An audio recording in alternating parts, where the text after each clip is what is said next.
Rav Meliel Kaplan from Slobodka. Gives an idea of the eclectic nature of his Talmudic vision. So we very nicely, very much appreciate him calling in to share himself with you and go through from his perspective the vision of the halachic issues of the Yusar Kedushin for, I guess at the end it's going to work out by your questions, the whole continuum of people who are not yet holding the Meor Sharim, what we'll be doing. Appreciate it very much.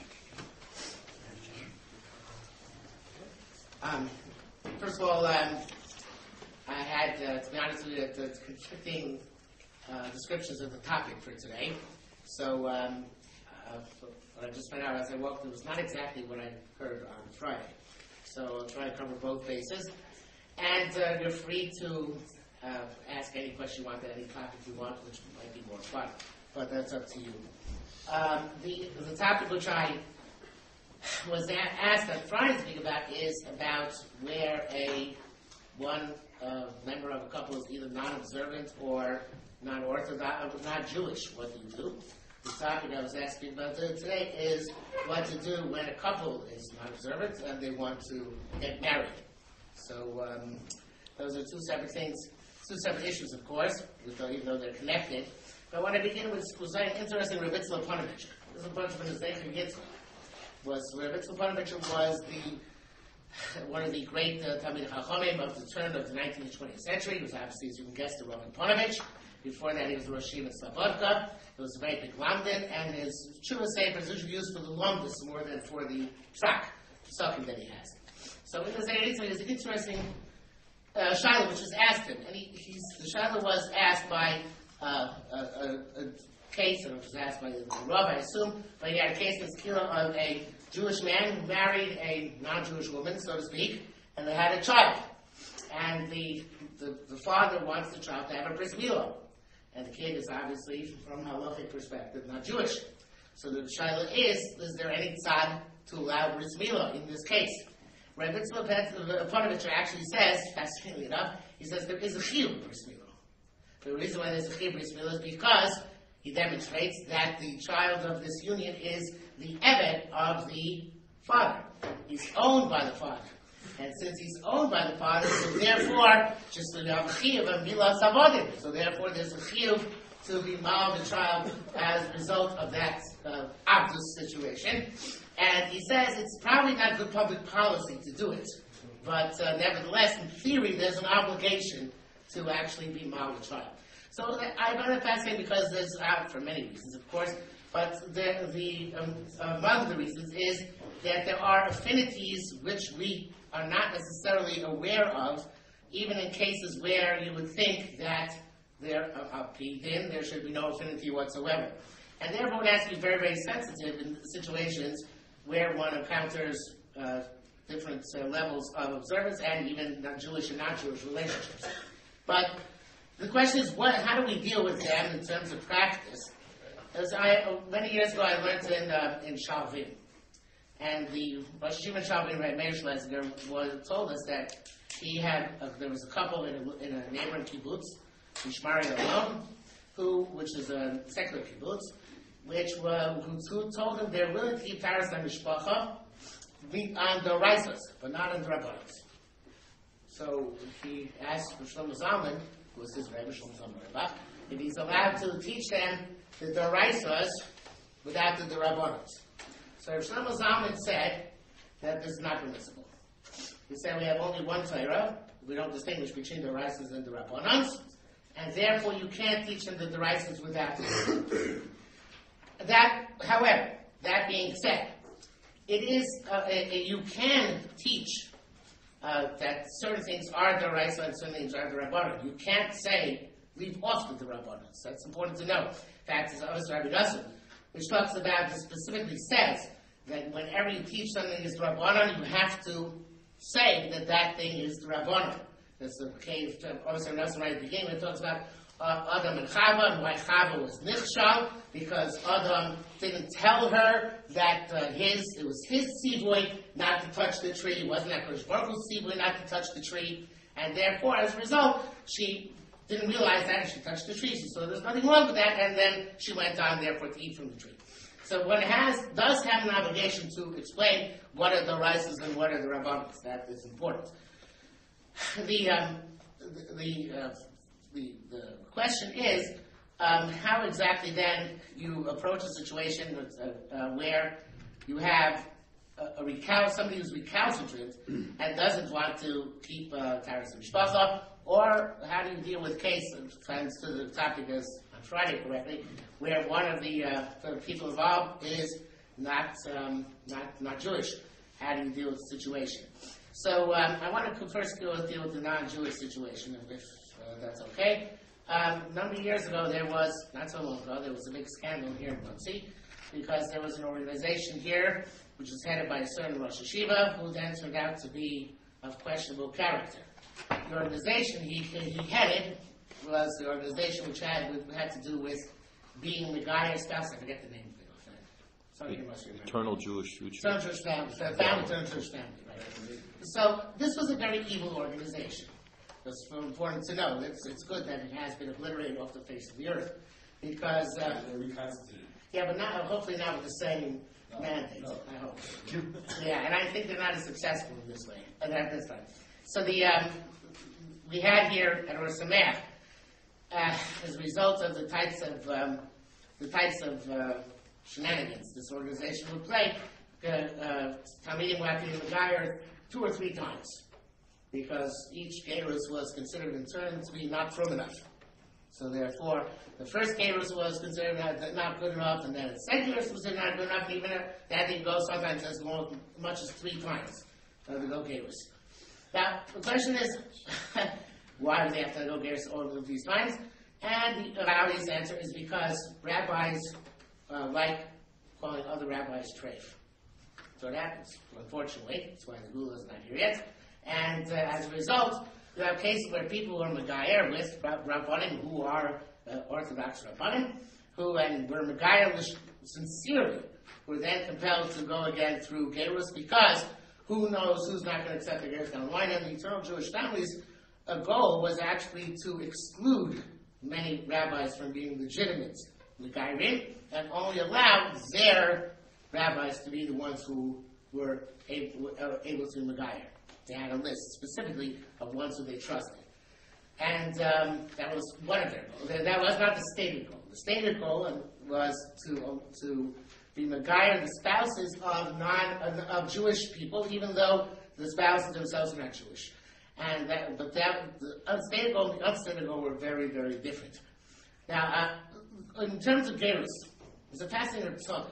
Tzaddik, the Tzidkas Atzadik, was, or maybe you don't know, was censored. The Sfas Emes said there's certain pieces which should not be published. And they were taken out of the original Tzidkas Atzadik. Several years ago, they put out a Tzidkas Atzadik Hamole, which had many of those missing pieces, which Elio Kitov, the author of Sefer Todah, his father, Avram Mokotovsky was the name back then, who was a Chotzer or Tzaddik, had kept on the margins of his Tzidkas Atzadik.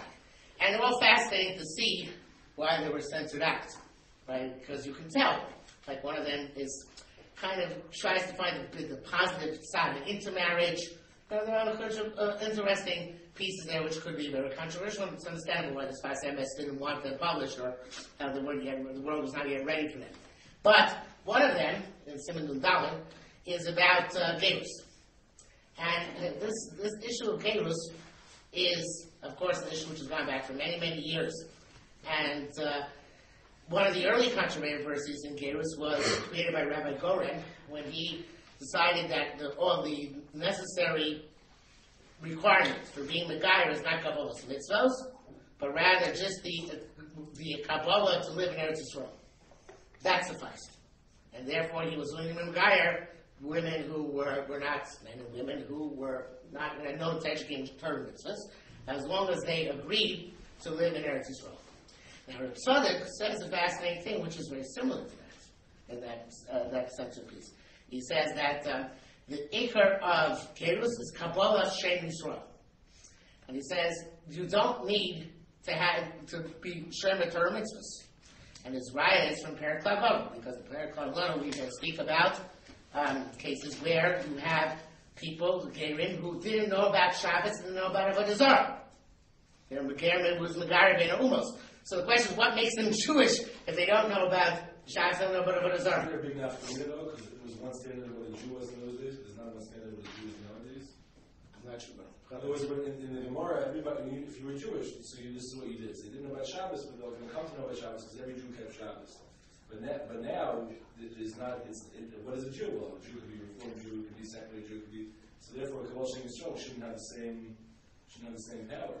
I'm not sure that makes a difference because I don't know if the person coming from the outside, we're into past where I'm not sure the person coming from the outside knows necessarily the difference between being a Reformed Jew, conservative Jew, and Orthodox Jew. They know they're becoming Jewish. Right, no, that's the point. So why would more in Klal Gadol? There's only one standard as to what a Jew is. Again, there's multiple standards. But that doesn't matter because it's the point of himself is the desire to join on this. There's already a form of service outside.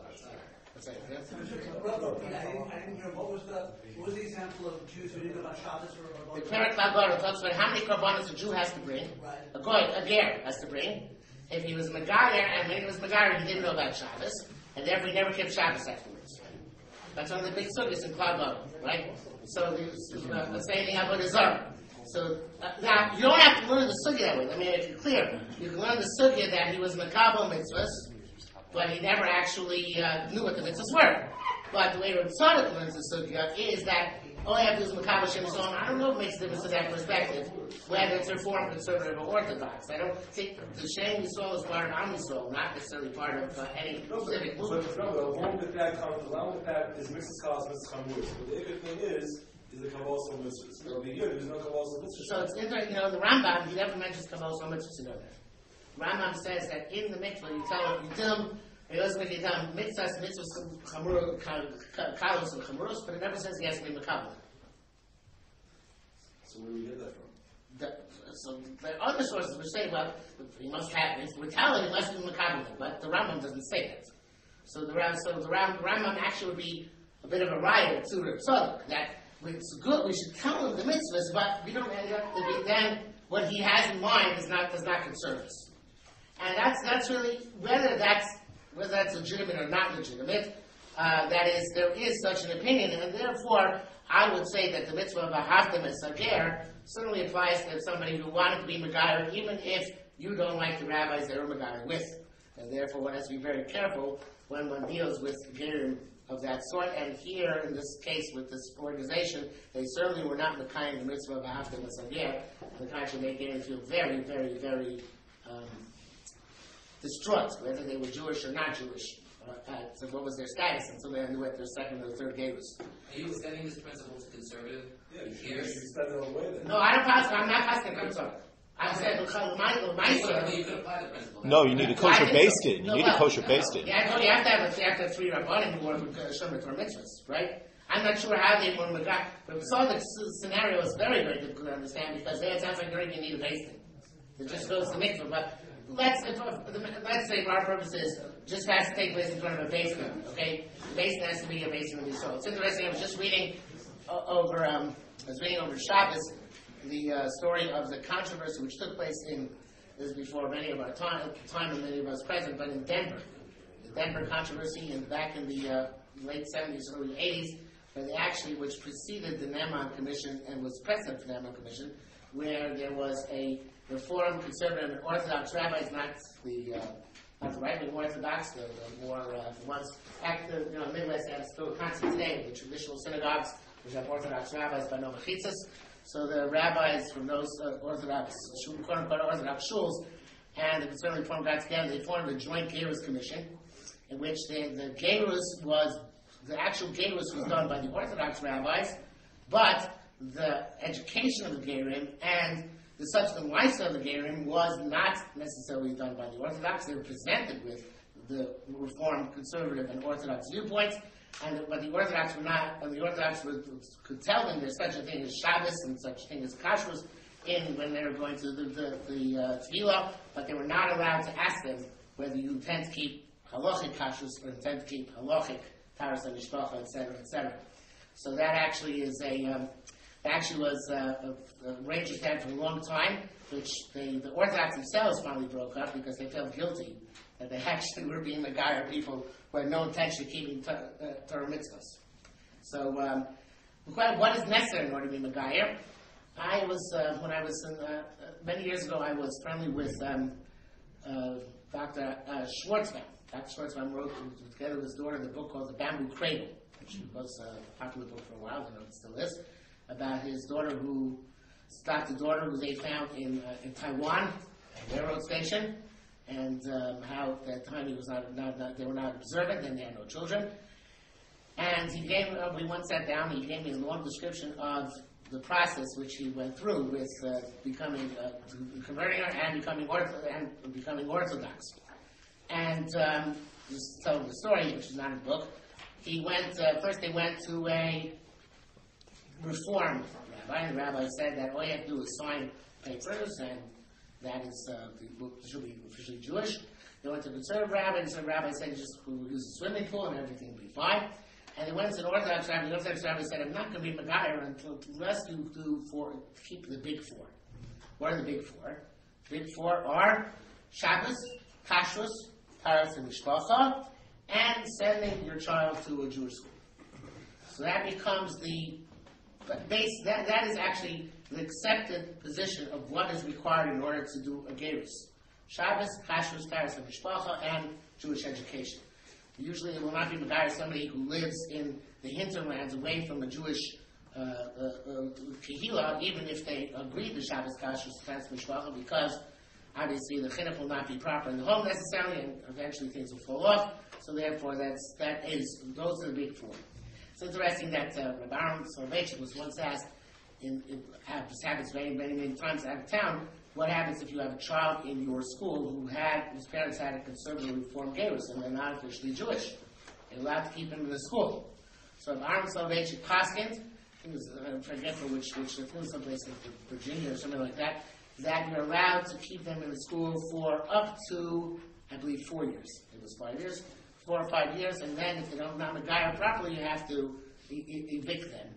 So the question was asked, why 4 or 5 years? And the answer was given, because that's enough time for them now to find another job. So, obviously there has to be leeway. One has to be pragmatic about these things, but there is a certain amount of time one can put up with it and then no longer.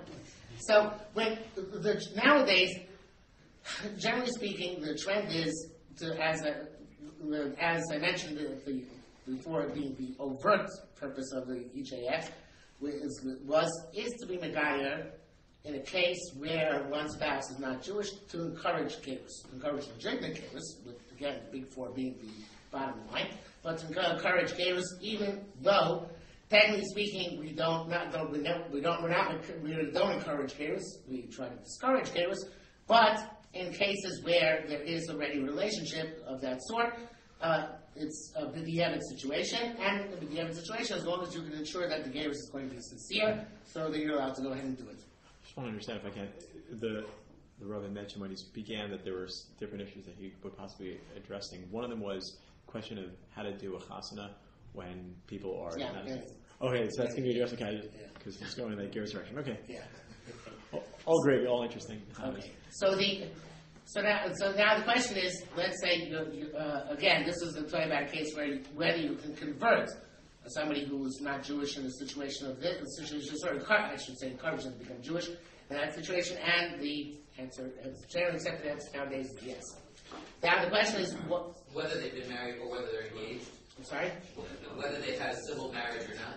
Yeah. In other words, it's counterproductive usually to try and break it up. Okay. So that's why it's starting at what point? It can't be actually started. You have to have everybody has his own chachma to understand, to figure out what exactly the point of no return is. And it doesn't matter which one is the... No, it doesn't matter. What usually happens is that the one who ends up being Megayer is the one who becomes the more observant in the end. That's usually the case. But now, talking about a case where people do not keep Taras HaMishpacha, right? So there is no clear cut unilateral psak. In Eretz Yisrael, as you know, all the marriages are performed by the rabbinate, by the rabbanut. if it's an Orthodox couple, they can have anybody perform the marriage. If it's not an Orthodox couple, so somebody from the rabbinate is sent to perform the marriage. Now, this, of course, obviously, in most of the cases, the overwhelming majority of cases, that the couple does not intend to keep Taras and Mishpacha in any way, shape, or form. But I should tell you, I heard from Rabbi Schlesinger also many years ago, and I don't think this. I've heard this in other sources too, but I can never verify it, and it's probably impossible to verify, that in cases where the couple is not Shomer Torah Mitzvahs, the rabbinate would specifically take Eidim who are not Shomer Torah Mitzvahs as well, because they wanted to make sure that in case of adultery, there would be no mamzeros. So therefore, they've deliberately performed not invalid kiddushin. I can't believe it's true, because they say brachas and all that kind of stuff at these weddings. So it's fine, and should have led to some scandal or expose at some point. But there are people who I have heard it work from more than one source that that's what they do. So I'm just putting it on the table as interesting tidbits. Yes. We have a student whose mother converted to the Rabbinate in Eretz Yisrael when his father was living there. And I think we were under the impression that the Rabbinate did the conversion, then it was on Pialacha. Is what it's saying? Conversions, yes. I'm talking about the weddings. The weddings are not done on Pialacha. This rumor was that the weddings are not done on Pialacha. Because that's really the big chashash really is mamzeros, right? And if the couple is not sure in the terms, is what's going to prevent them necessarily from such a situation. But I can't believe that that's universally true, because there's so many issues which are involved. So if that rumor was true, wouldn't it be better to let civil marriages just happen? Yeah, I think so. Yeah. But yeah, they don't want to relinquish the control altogether. Again, so let's assume it's not true. If you ever hear it's true and you find it for some other source, please get back to me and tell me that you actually heard this somewhere else as being something which is done. In terms of the gerus, one can always assume that a gerus that was done by the Rabbanut is legitimate, because the Rabbi mentioned you asked there are people who will tell you it's not. But as long as the person at the time they converted were sincere in their conversion, yes. Well, so you don't know. You just know that the Rabbanut performed the gerus, but because that's our case. But by this we point, know that Rabbanut performed the gerus. We don't have any details. What? Yeah. Yeah, I got the case. That's it. So then we don't have any further information. We don't know who the Rav was. We don't know what the mother had, what her attitude was. How do you know Rabbanut did it then? They told us. That's the Rabbanut in Israel did the conversion? In Israel, yeah. His father was married in Israel, so the marriage doesn't have to be through a Rabbinate? So you should assume the gerus is a good gerus. That's be the assumption. Now, if you want to be, if this person, he or she was not Shomer Torah Mitzvahs till now, so you should say, you know what, you are Jewish, but there are going to be problems later on. People might question your gerus because you lived a non-Torah lifestyle for a while, so therefore do it over again. Okay. But for your purposes, you should assume that they are Jewish, because you have a chazakah. They were converted by people with Shomer Torah Mitzvahs, so you can assume that it was a legitimate conversion. Let's say they're not Shomer Torah. No, but I'm saying the time the conversion took place. He's talking about Israel. I'm talking about, I think that the most common case for everybody here is that you meet a student 20 years after his mother converted, and he has no idea, just tells you, my mother converted before. They're always quick to add, before he was married my father, and then we only have so much time on campus. Is it worth pursuing? Is there like a guideline of if they're not performing at all now, and the mother converted before? The mother converted. Is there any shot that it's a good conversion? Or should we follow up on the kids? Yeah. Any kid considered or reform? No. If you know for sure it's conservative reform, obviously, if you tell that my mother's conservative conversion, so then, if you have spare time on your hands, you can work on it. I'm saying conservative conversion is automatically not a good conversion? Yes, if we hold that way, is there something cosmic which does occur? According to the maybe yes. But halachically, as far as we're concerned, nothing does. So therefore, if you have extra resources, it might be somewhere to go. But you're saying basically it's not the first, not the first priority. Well, what's the guideline? What is considered conservative? An Orthodox conversion. And what's Based was Orthodox. 3 Shomer Shabbos? Shomer Torah Mitzvahs. And Mikvah? Well, it's rather standard, Not swimming. And they sign. Either Moshe says that it could be that for Ben Nida, so then the swimming pool might be good enough, but not for So conversion. 3 Shomer Shabbos, mikvah, and kabbalas mitzvahs. And Mila if it's a man. And even and if they had those and they're completely not from, it's still their Jewish. In other words, Yeah. even if they were never from, that's even though they were. Again, if you know that they didn't had no intention to be makabel mitzvahs at all at the time that they converted, so then that would be a problem. But if they went, Well, what was the problem? That could be. That's but the Orthodox conversion, it's not done off the cuff. There is a manual. They read. There's a script, and they answer the script, and they say they're going to keep Torah mitzvahs. It is Orthodox. In the Orthodox conversion. So if they answer the script, so Dvarim Shabbat and Dvarim, you have to assume that they meant what they're going to say. Now, when the rabbis are going to burn in hell because they did it inappropriately, that's another thing. But my father used to be a stockbroker, so he once had a client from South America who he doesn't remember the story, so I don't know if I remember it. I'm not sure, so I think it's true. Whose client was married to a non-Jewish lady whose name was Maria Teresa something or other, and he had a kid from his first marriage who the local shul, wherever it was, were not allowed to be bar mitzvah unless the current wife was converted. So he called my father and asked him to find a rabbi who would convert his wife. And my father called the rabbi of the shul no longer exists, the Young Israel, which was on 16th Street in Manhattan. Rabbi Wogelenter. Rabbi Wogelenter started shouting at my father, and he said, "We don't do this thing. We don't do that. There is one rabbi who does do it." And he had named that rabbi, and I don't want to tell you the name of the rabbi because he's still alive, kicking, and has a long white beard, and is held in the highest thing, who, for the right price, will convert anybody. And this rabbi, in fact, did convert Maria Teresa. So there are unscrupulous rabbis who will do it, but that's not. You cannot assume that a rabbi is unscrupulous. You have to assume that a rabbi Shomer Torah mitzvahs is going to be scrupulous in what they're doing. So three rabbanim mikvah, and then he's considered as Jewish as anybody. Yes, again, it's kedai if they never led a Torah lifestyle.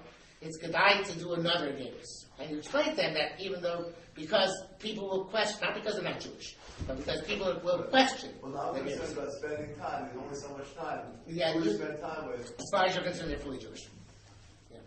Yeah. Sorry, I just wanted to. I'll get back to the. I just want to confirm. I understood that conservative conversion before a certain time, we would assume they're actually good conversions, and we would encourage a conversion of Geras L'Chumrah afterwards. Well, that would probably be before the 1955, before they ruled about driving to shul on Shabbos.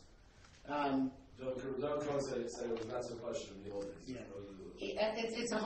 The point where Moshe was there, their conversions were never good. Rabbi, what's his name from Atlanta, Rabbi Broi, claims, and this is not in Moshe, in Rosh Moshe, but my boy Broi claims that Moshe would accept the gittin of some conservative rabbis. And I have no way of knowing if it's correct or not correct, because it's not in Bechhofer anywhere. But there's the assumption being that even though they were affiliated with the conservative movement, nevertheless, they would write gittin which were kosher gittin. But it's hard to believe because their Moshe's whole shita in marriage is that a chasna performed by a conservative rabbi, we assume is not considered to be a legitimate chasna, therefore kids, a question of mamzeros, are kosher kids. So I find it hard to believe that he would say that in terms of Geras, he considered, so before a certain year, the conservative rabbis were okay. It could be a traditional rabbi. Because Ramesh held that being affiliated with the conservative movement in and of itself makes a person apostle anus.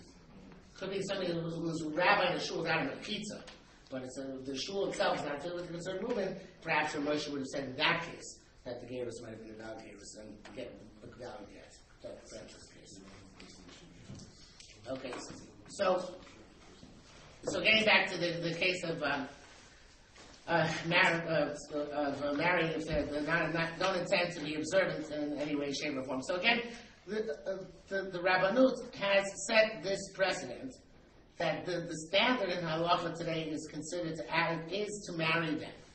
That is the basic assumption. What the Rabbanut does is they're makpid on Tevila before the marriage. What, in other words, when you go, the woman goes to the mikvah, and she's one fine, so therefore it's not our achrayas to make sure that later, subsequently, they are going to keep that. We hope that they're going to keep it. Ideally speaking, we like to convince them to keep it, but as long as at the time they were getting married, they were keeping the she went to the mikvah at least once, that is considered to be sufficient for the purpose of marrying them. So they don't perform a chuppah nida for chilonim only? I don't know how they do with chuppah nida. That's a good question. I don't know. I assume that they do, but I don't know how they can work around it. Maybe they have her go. Maybe they say that the first time when she, they probably assume that have her go to the mikvah the first time she saw her. I don't know how they deal with it, but they have her go to the mikvah at least once, whether it's before or after. So, why is that? Why do you do that? Because at least in Eretz Yisrael, the reason why that's the case is because you have to maintain the integrity of the Jewish people. They believe that to maintain the integrity of the Jewish people requires us sometimes to make sacrifices. And the question is whether it is lifnei iver. What would be your reason not to do it? Because of lifnei iver. But now lifnei iver might have once applied, but nowadays it really doesn't. Because lifnei iver assumes that they're not going to live together and not keep taras and mishpacha unless you marry them. So Amo, maybe up to the 50s, there was it's possibly, the old movies, the good old movies from the good old days, they would not do anything before they got married. I don't know if it was even true there outside the movies. But nowadays, certainly, for the last 40 years or so, there are no qualms or compunctions to live together before marriage as if they're husband and wife, even though, well, that's right, and not keep, and they're not keeping taras and mishpacha, whether or not you marry them. What about giving a hechsher, though, Tilly? But again, because nowadays they live together, so therefore, I don't think anybody being seen is giving a hechsher to it. What you're doing is marrying them. You're allowing them to be kind of the mitzvah saseh of kiddushin, right? You're not facilitating the isser of actually of taras mishpacha. So again, in the old days, there certainly was the issue of lifnei iver, definitely. But today, I don't think there's the issue of lifnei iver, and I don't think there's Messiah either, because they are doing it very well without you. On the contrary, you're seen as doing a service to make them have more affiliation with Judaism, and perhaps this could be a tool for you in order to get them in the long run to actually do tshuva as a result. Of course, you should teach them chatchila. You should have them keep taras and mishpacha. Surely you should have to go to mikvah before you marry them. Since they're all possible. But what if they don't? So that's what I'm saying. Again, I'm saying that you can't. It seems to me that it would be okay to do it again, because of there being nowadays no lifnei iver, and I don't think you would say those things. And on the contrary, this is something which can lead them perhaps to be Shem Termitz down the line. Now the thing is like this. Like I want to go back to what I began with, which is that what do you teach them, right? So you can't teach them things which are not true, but you can teach them selectively. In other words, you can't say that this is not true. This doesn't apply, and it does apply, and you can't. But you can give them gradually what is there, what is not there. And this is there's Rabbi Schlesinger also told us. A lot of practical wisdom turned back in the day. He said that once he had to fire a Rebbe in Shalving. Rebbe in his yeshiva K'tana. The yeshiva K'tana is it's a high school level. And so he said, why do you have to fire him? He went to Shlomo Zalman actually to get permission to fire him. Is because he taught in his shiur that there's no distinction between the isser of of bechalav and which shoe you tie first. Because both of them are rabbanon, right? Ofonani, Ofachov is the Rabbanon, and which shoe to tie first is also the Rabbanon. So my Umei. So therefore, he didn't distinguish between the two, and I guess that had ramifications and educational ramifications. So he actually felt he had to fire the Rebbe, and he did so. Now this is important, which is to say that in terms of harchakos, for example, which is if you start off with all the things we're machmir in harchakos, you're not going to get very far. So therefore, you have to be able to use chachma. And every situation is different, and everybody has to have seichel or consult with somebody who has seichel to figure out what's appropriate, what's not appropriate. But if you're going to start telling them you can't hand keys to each other, that's probably not going to go very far, especially because many modern Orthodox people, at least, are not so marked on not handing keys to each other, and a lot of other stuff as well. So therefore, one has to pick one's battles, and one is allowed to, because there are different levels, and that actually comes from a Rashi, not giving keys to each other. It's not a problem. So therefore, one can find ways to teach the basics. Again, you're not allowed to distort, not allowed to give a wrong impression. Back in the 1980s, when they started women's minyanim. I was actually in 1985. I was learning in the Meor in Brooklyn. So for the fun of it, I applied to open the position to be the rabbi of the Orthodox meeting in Harvard. I had no opportunity to take it, but I wanted to see what happened when I applied. So actually, it was the good old days. I got a phone call from them on the payphone in the Meor Yeshiva, asking to interview me over the phone. So I was, obviously, I had to find a way out of it. So I said, well, they just issued the 5 Rosh Yeshiva and YU just issued a tshuva against women's minyanim, and you have a women's minyan there. So I don't think I could take the position. So they said to me, the arrogance which comes to Harvard, they said, we know about the tshuva, we were not consulted about it ahead of time. So in this tshuva, the Rosh Shechter lays down a very fundamental principle, which is important to know, and it comes up all the time, even though it's not necessarily identified with the term he used for it all the time, which is ziyuf haTorah, falsifying the Torah. You can't do that. And because he says, listen, if you hold like the Nesivus says that any shogeg d'Rabbanan doesn't require kafara, right? Because the isser of lo sauce, the isser is lo sauce, or not to deviate from what the Rabbanan tell you. To deviate means deliberately to deviate from what the Rabbanan tell you, and therefore if you do it b'shogeg, it's not deliberate, there is no isser involved. So he says, so based on that, you can give a hechsher to something which is also midrabanan, and people won't know about it, and it won't be any problem, right? Because they're going to be being over to the rabbanan b'shogeg. So therefore, it's not. What's the problem? They're not being over. In fact, you're giving the hechsher, they think it's kosher, but it should be okay. Or in my field, right? If you come into a town and the Arab is puzzle, right? And that happens in most towns in America today. So you can just say it's kosher because it's a shogeg d'Rabbanan. It's supposed to be sasek, but without getting that, it's a shogeg d'Rabbanan. So therefore, what's the problem? So as a matter of fact, you don't even have to put the name; just tell them there's an Arab. So therefore, they're being shogeg d'Rabbanan, and there won't be any issue, right?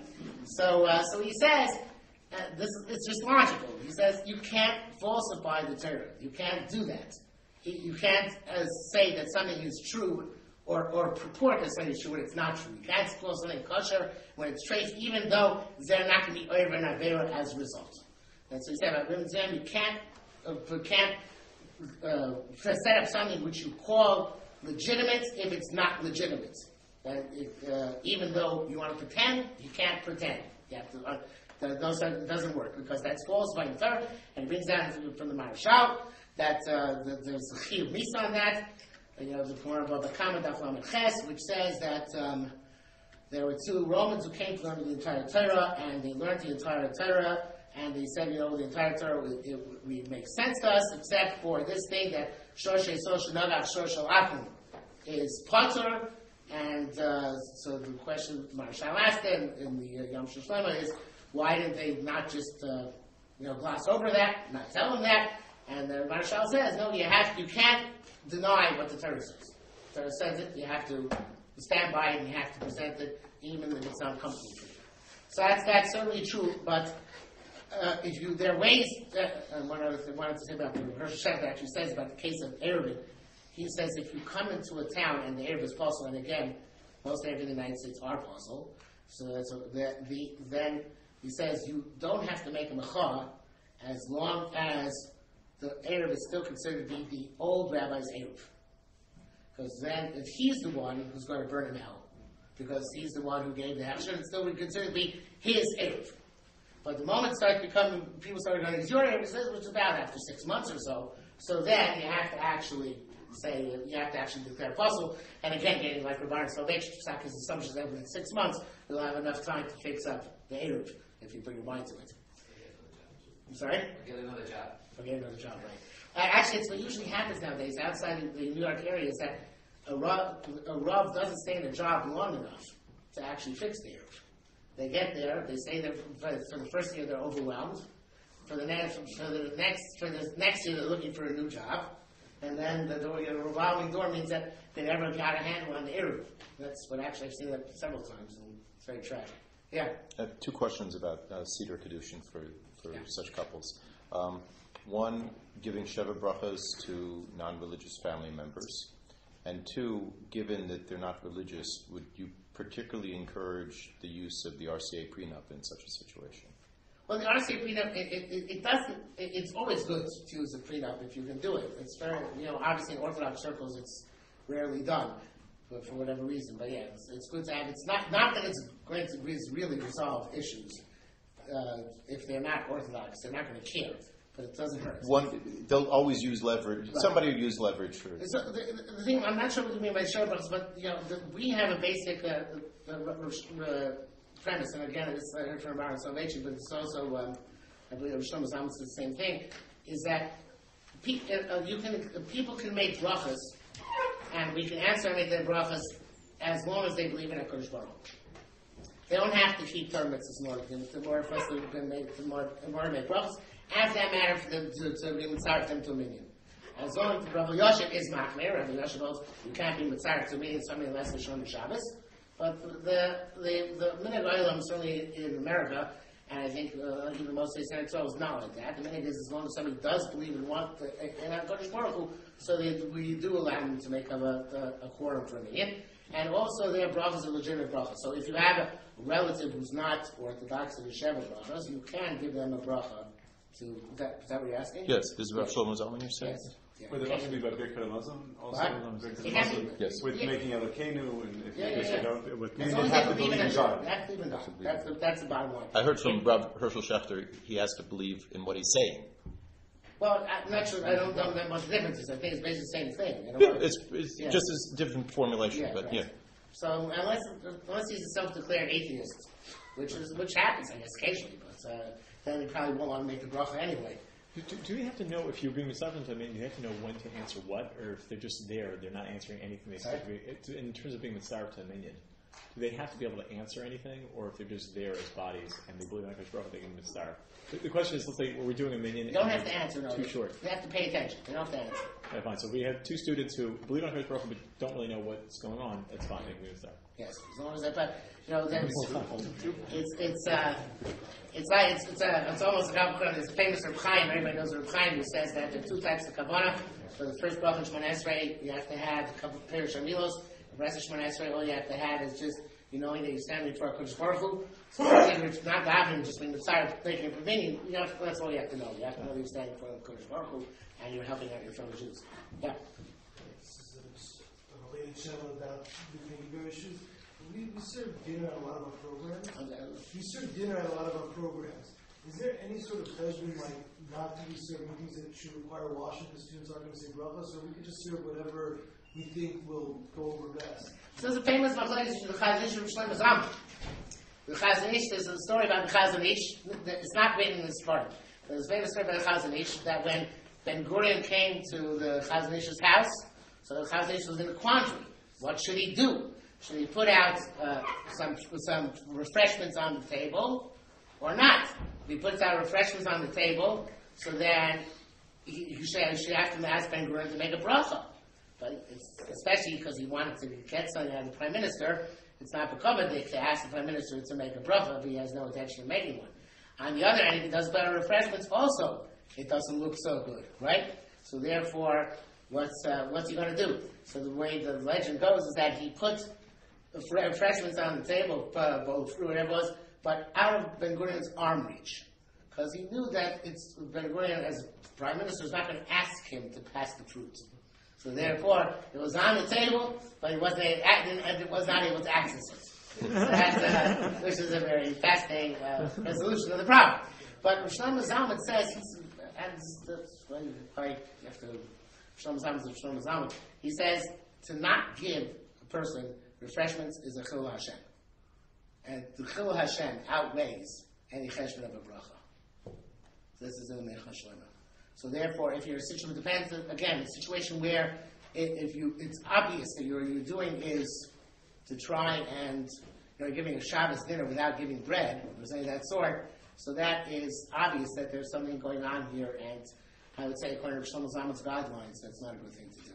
How about Am I answering the question?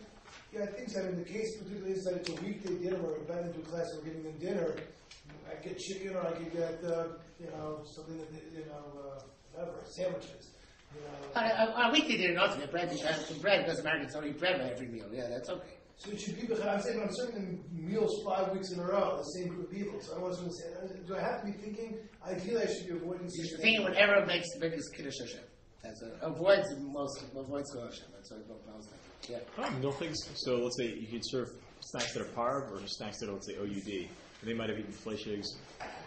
They might have just come from a dinner that was fleishig, and now they're going to be eating these snacks that have milchigs in them. So Mikra dinner is no Mikra dinner as long as it's not the same mouthful. But as long as they eat something between us, sometimes left, it's okay. For all these things are hummus, which we have. You don't have to if you know for sure, obviously. They don't know I think you assume, if there are 30 kids coming for Mamani's program, you assume that there are some kids that not even half an hour is left. It's not even an hour. Yeah, I guess. That's the Dutch. I always tell Bali Tshuva, Samantha, I say, you're not mechuyev to accept upon yourself anything. Let me put it this way: if you're Baal Tshuva and your family was not Orthodox, you have a golden opportunity to start your own minhagim, and therefore you don't have to. Just because your family years ago came from somewhere where they keep 6 hours, it doesn't mean you have to keep 6 hours. Now you might want to because the society which you find yourself is a 6-hour society, and maybe it's to your advantage, but you don't have to do that. You don't have to keep kidneys on Pesach if you don't want to, because once it's broken, it's broken. There's no such thing. It doesn't skip back generations. It doesn't work that way. The Taurus and the Dharma, anyway? Yeah. So it's about Tshuva. Usually it's too late when I tell them this. Somebody's already told them to take on the minhag of the person who was Mekarim them, or to go back to their roots. But you just pick everything up, whatever they want. Really? Yeah. No. If you actually moved to a new city where there were no Jews, you could do the same thing. I'm just thinking of Kohen Brook. What? I'm just thinking of Kohen Brook. All these shilas, whether it's brachos or taras hamishpacha, they're different than this whole Shabbos talk about the whole machlokas about inviting people who aren't going to stay for whole Shabbos. It's basically the same. It's basically the same thing. So wherever you line up on that is where you can line up on all these other issues. Yeah, but again, sometimes some issues are easy to deal with. Not marrying someone is making much more statement than not inviting them for Shabbos. So everything has. I understand, but does the halacha change because of that? I love the Shlomo Zalman saying that you always have to take Kiddush Hashem and Chilul Hashem into account. It's not Bechil Hashem if you don't invite somebody for Shabbos, as if you refuse to marry them. It could be Chilul Hashem if you have a whole cover of people in your Maimonides program, and one of them is going to drive and the rest of them on campus. By not inviting her, she's going to be very insulted. I had that. The girl started crying. She's invited for Shabbos. Right. So that would be a good case in which again. Then you would then invite her. Yes. But without that, you wouldn't have? Well, I would have done one of the other things, which is to offer a place to stay. But you know about it, she's not going to stay. That doesn't matter. It has to be that you're not, it's not leaving either. What makes it not leaving either is... Right? If she knows there's no chance she's staying over, and you know she's not staying over, doesn't make it a joke? I try Belsky that I don't think so. Doesn't make a difference. I don't think so. No. As long as you're sincere about it. She's easy. You're sincere. That's what Shlomo Zalman who promised that in other words, you can invite somebody. No, Shlomo Zalman said that specifically about brachos. But it was something in the Shabbos. In other words, this is the big issue. is that you can invite someone to come for dinner. And what, do you have to, in the invitation, you have to say, by the way, would you like to say you want to welcome to? Or can you just be like, come for dinner for Shabbos?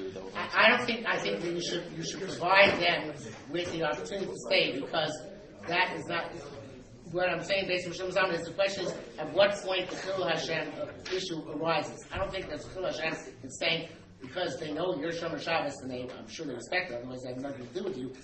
So often the place they say for Shabbos is not Chilul Hashem. I think it's a very nice gesture to do. So therefore, you should not accept from that. You should make that offer. If they choose to come and not stay anyway, then you're not required to be married. Yeah. I'm sorry I keep coming back to this just because it's very nice for me. The student of ours who is getting married asked me specifically to be the Masada Kedushin, officiating rabbi. She wants very much to do a double ring ceremony. She wants to somehow be involved in the ksuba. Is there any way that this can be done to at least make sure that there's that?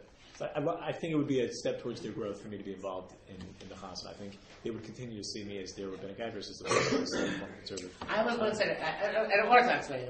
Actually, a friend of mine. Maybe she could write on it that she'll keep Sebastian Ryan, but not that So what they did,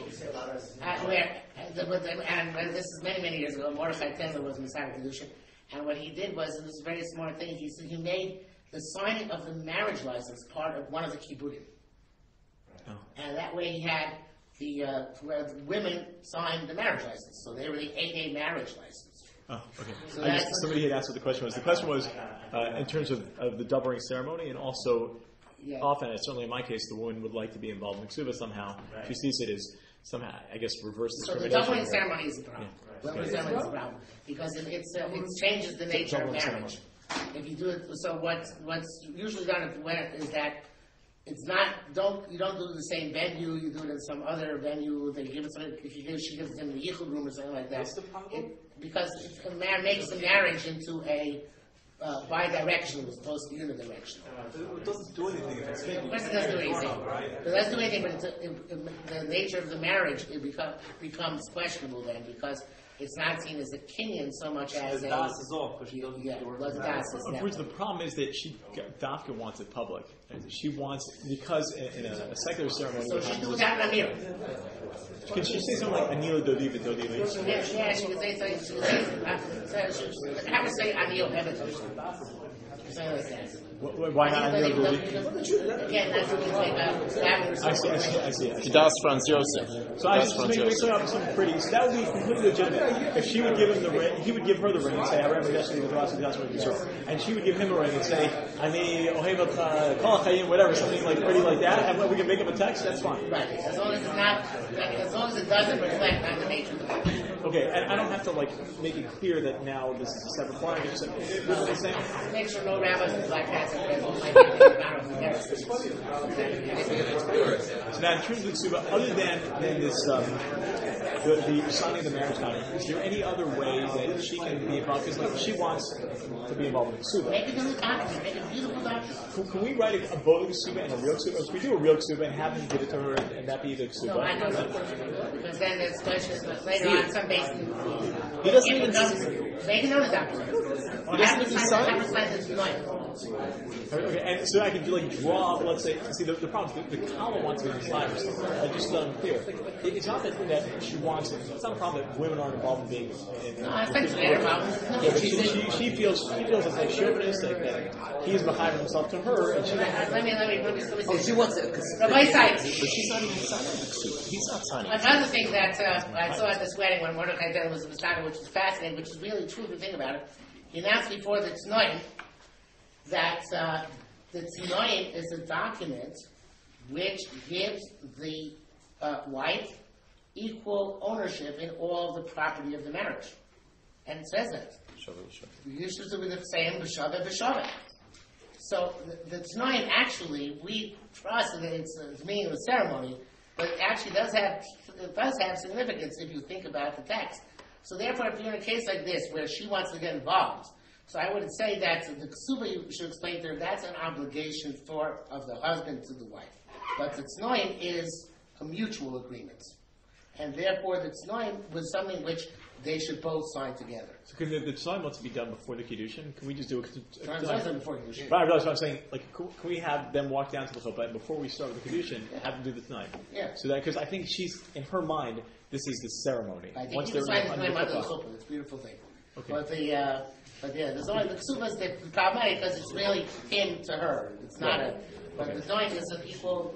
So at least she'll feel involved if she sign a document. Can I get your information just in case I have to ask more details? Yeah.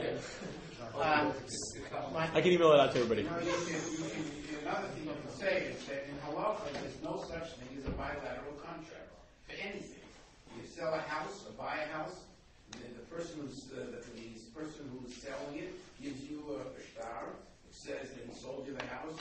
The Kona gave you money, and the Kona is able to defend his possession of the property from something that was written and signed by one. But that's not how they envision marriage. Right.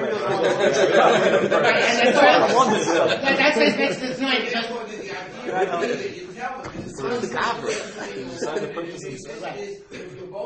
All contracts in halacha are unilateral. Right, but Zenoim is interesting. That's one of the rare ones which is not like that. Why not bilateral? It is. Who's it signed by agent? It's not, no, but both parties have to agree to it. Both parties have to agree to it. Who asks the But if it also like represents- Suba, he gives they don't want the oneness. They just want, she doesn't want the By the way, don't oneness. forget. Did we get the shot yet on marrying? If somebody's going to remain Gaish, you don't But see, but to her, she just has licking cup that this is how a marriage works. That he makes vows to her, and she makes vows to him, and then he gets a ring, and she gets a ring. You know, that's food stuff. It is, right? Yeah. I So just explain to them. A lot of people aren't into this stuff. That's what I thought it was. I was sorry to argue with Whatever keeps the peace. Okay. No, it was the Lubavitcher on the other side that were Makar. The Shiur below Yavon was making a lot of Avizet. I know, so I'm saying, that's not true. Yeah, okay. What I mentioned about the time is that it also comes with breaking the plate. So Another keyword. Yeah. Wonderful. How To women. No, we give it to men, actually. We have How to know bilateral? The girl doesn't even know about it. She's because the consulted her. No, the parents do. It says, Ploidia made mitzad v'nochasa, and Ploidia made mitzad bito hakal. She's the Gedola. She has to So then she can do it herself. But she doesn't. Because the Knoim we do today are not meant to have significance. But you can make them to have Okay, significance. so the Lamaitza is really zero because she's not even there. She doesn't know. There's no dots. But that's not the Kabbalah's kinyan is of its Knoim nowadays is assumed to be meaningless. But if, in fact, it's done between the Chassid and Kala, it does become meaningful. It actually becomes an agreement of But there was no dots because she never. What is it? She signs it, and he signs She it. doesn't. No, but he's going to make it. All right, but in theory, let's say that someone makes It's between the parents nowadays. It's not between the Chassid and Kala altogether. It's between the parents nowadays. Okay, so how do the parents in white represent? Because usually the parents are the ones giving the property to the kids.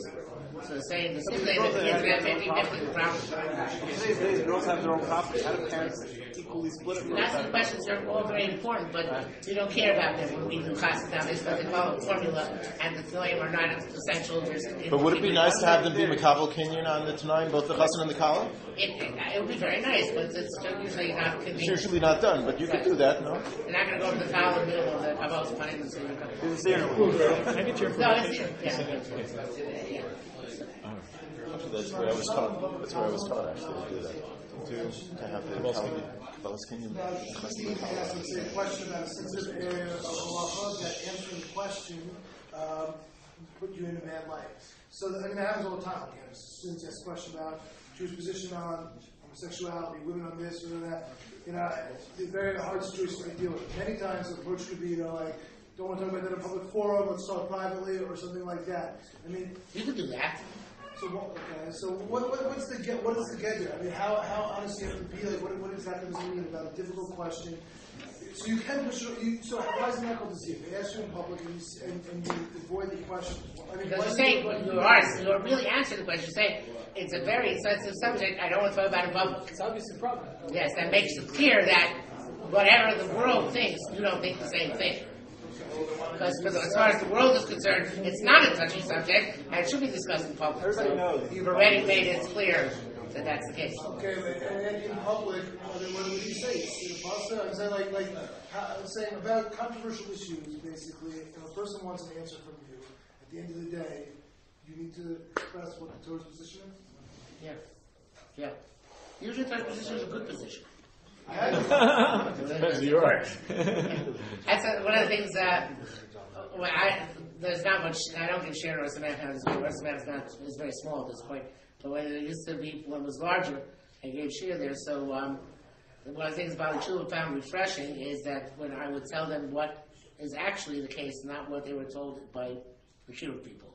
So they appreciate being told things which are. That's what you're referring to. What? That's what Okay, could be, but. What are you referring to specifically? Homosexuality? No, the age of the universe, the big theological questions. Hashgacha Pratis, age of the universe, Tachon, theological questions. Not a lot. The Slifkin questions. What? Is there a reason to tell him he's not Jewish? No. Just don't tell him he's Jewish. So I'm saying, if you read a kid, you don't accept him. Because what we are we just say sorry, there's no rule. There's no. So you have any friends? He's gonna go and he's gonna try to probably marry a Jew.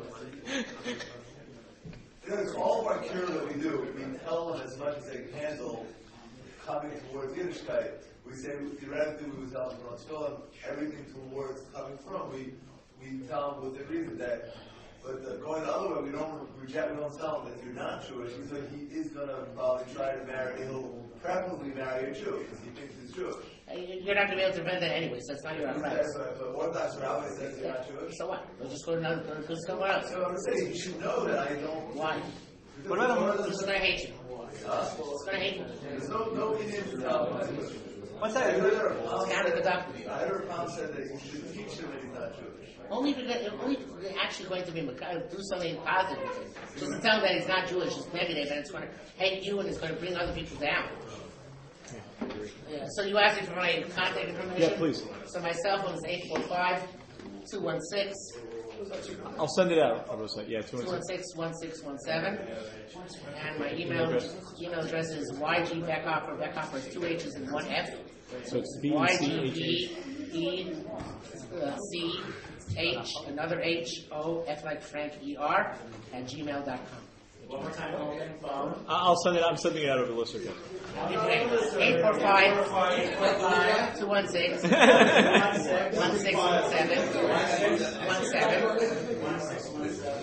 And YG Bechhofer at gmail.com. Bechhofer is 2 H's and 1 F. It's not my fault. I was born with the name. The Rabbis receptive to answering our